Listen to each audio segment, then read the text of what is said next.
السلام علیکم دوستوں، کیسے ہیں آپ سب؟ امید کرتا ہوں آپ سب خیریت سے ہوں گے۔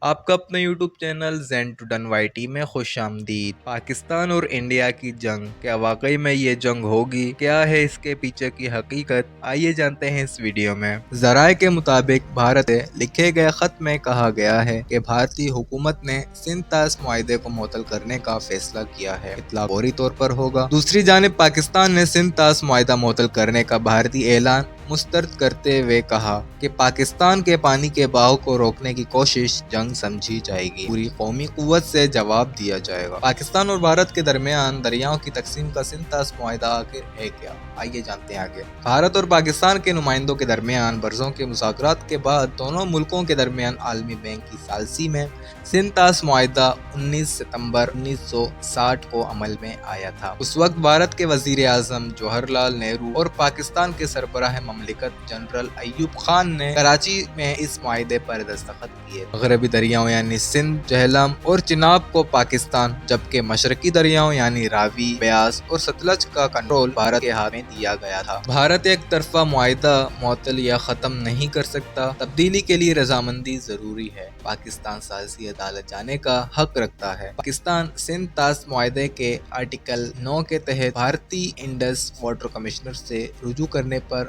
غور کر رہا ہے۔ یہ امید کی گئی تھی کہ یہ معاہدہ دونوں ملکوں کے کاشتکاروں کے لیے خوشحالی لائے گا اور امن، خیر سگالی اور دوستی کا ضامن ہوگا۔ دریاؤں کی تقسیم کا یہ معاہدہ کئی جنگوں، اختلافات اور جھگڑوں کے باوجود 62 برس سے اپنی جگہ قائم ہے۔ سندھ طاس معاہدے کے تحت مغربی دریاؤں یعنی سندھ، جہلم اور چناب کو پاکستان کے کنٹرول میں دیا گیا تھا۔ بھارت کو ان دریاؤں کے بہتے ہوئے پانی سے بجلی پیدا کرنے کا حق ہے، لیکن اسے پانی ذخیرہ کرنے یا اس کے بہاؤ کو کم کرنے کا کوئی حق نہیں۔ بھارت نے وعدہ کیا کہ وہ پاکستان میں ان کے بہاؤ میں کبھی کوئی مداخلت نہیں کرے گا۔ مشرقی دریاؤں یعنی راوی، بیاس اور ستلج کا کنٹرول بھارت کے ہاتھ میں دیا گیا تھا۔ جیسے کہ ہم نے ویڈیو کے سٹارٹنگ میں ہی آپ کو بتا دیا تھا کہ مشرقی دریاؤں یعنی راوی، بیاس اور ستلج کا کنٹرول بھارت کے ہاتھ میں دیا گیا تھا۔ بھارت کو ان دریاؤں پر پروجیکٹ وغیرہ بنانے کا حق حاصل ہے، جن پر پاکستان بھی اعتراض نہیں کر سکتا۔ دونوں ممالک نے دریاؤں کے حوالے سے اپنے مشترکہ کے مفادات کو تسلیم کرتے ہوئے ایک مستقل انڈس کمیشن قائم کیا، جو بھارت اور پاکستان کے کمشنروں پر مشتمل تھا۔ ہائیڈرولوجیکل اور موسمیاتی مراکز کا ایک مربوط نظام قائم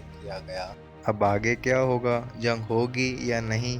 جنگ کا تو کچھ پتہ نہیں، باقی ہماری قوم ایسا تیار کھڑی ہے جیسے جنگ پہ نہیں، کہیں ولیمے پہ جانا ہے۔ باقی امبانی کے سامنے والے 4 پلاٹ میرے ہوں گے، ان پر نظر نہیں رکھیے گا۔ دوستوں، کیسی لگی آپ کو یہ ویڈیو؟ اپنی رائے کمنٹ سیکشن میں ضرور دینا۔ ملتے ہیں اسی طرح کی کسی نئی انفارمیٹیو ویڈیو کے ساتھ۔ تب تک کے لیے اپنا اور اپنے پیاروں کا رکھیں بہت سارا خیال۔ اللہ حافظ۔